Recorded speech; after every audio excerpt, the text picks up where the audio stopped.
Pertama-tama tentu kita dengan tiada hentinya memanjatkan puji syukur kepada Allah Tuhan Maha Esa Kuasa, karena kita masih diberikan nikmat sehat dan kekuatan untuk hadir di acara yang hari ini menurut saya sangat bersejarah. Karena pada hari ini pelantikan sudah kita laksanakan tadi. Ini menandai bahwa Aceh, Provinsi Aceh sudah melahirkan pemimpin baru yang bernama Pak Muzakir Manap dan Fadullah. Dan juga bersejarah karena sangat penting bagi pemerintahan. Kita tahu dengan adanya Undang-Undang nomor 10 tahun 2016 tentang pendeknya adalah tentang pilkada, maka dilaksanakan pemungutan suara serentak 27 November 2004 yang lalu, dan itu akibatnya masa jabatan para kepala daerah tahun 2017 2018 berakhir dan terjadi kekosongan sehingga akhirnya diisi oleh para penjabat.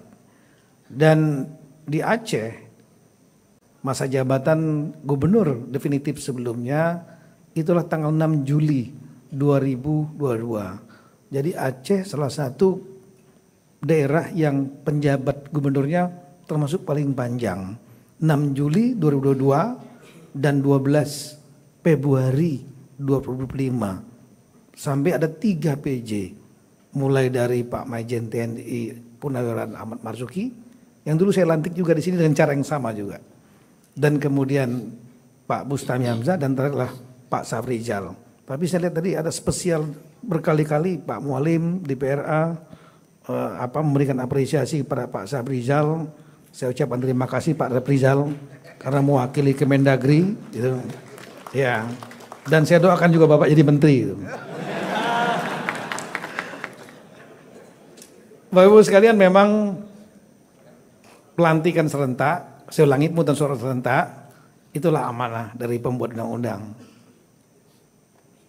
Yang saat itu di tahun 2015 dan 2016, karena undang-undangnya direvisi. Tujuannya lah ada keserasian, harmonisan masa jabatan.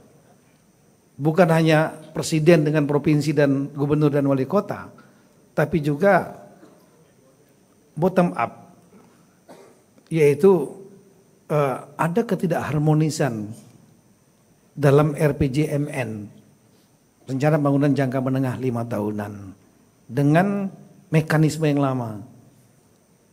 Dari segi atas, di tingkat pusat, yang sudah ada program 5 tahun, presiden dan wakil presiden, dan kemudian di tengah-tengahnya muncul gubernur baru dengan bawa visi baru, janji-janji politik baru, yang itu akan berakibat kepada harmonisasi dengan kebijakan atau visi misi pemerintah pusat menjadi kurang sinkron.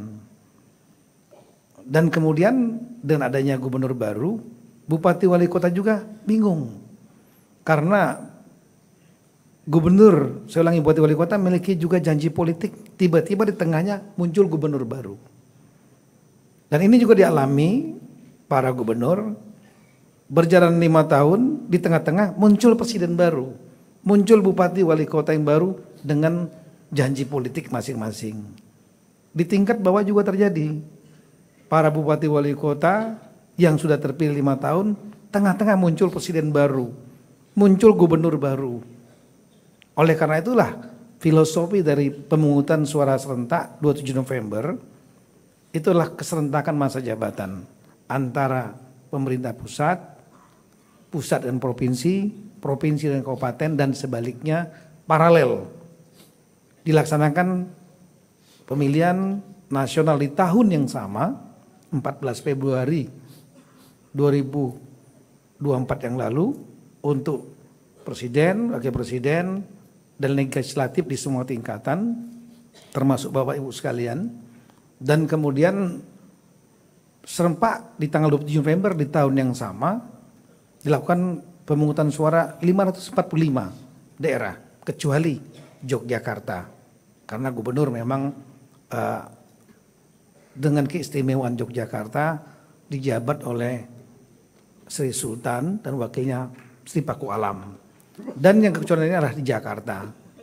Karena pemerintahan satu tingkat daerah khusus untuk Jakarta ini hanya gubernur yang dipilih secara langsung, dan kemudian untuk Bupati Kepulauan Seribu dan wali kota, 5 wali kota ditunjuk oleh gubernur untuk efisiensi dan efektivitas pemerintahan. Nah, total semua ada 545 dilaksanakan secara serentak, dan ini adalah peristiwa pertama dalam sejarah bangsa ini. First time in our history ada pemilihan serentak. Nah, sekarang sudah berlanjut, sudah selesai.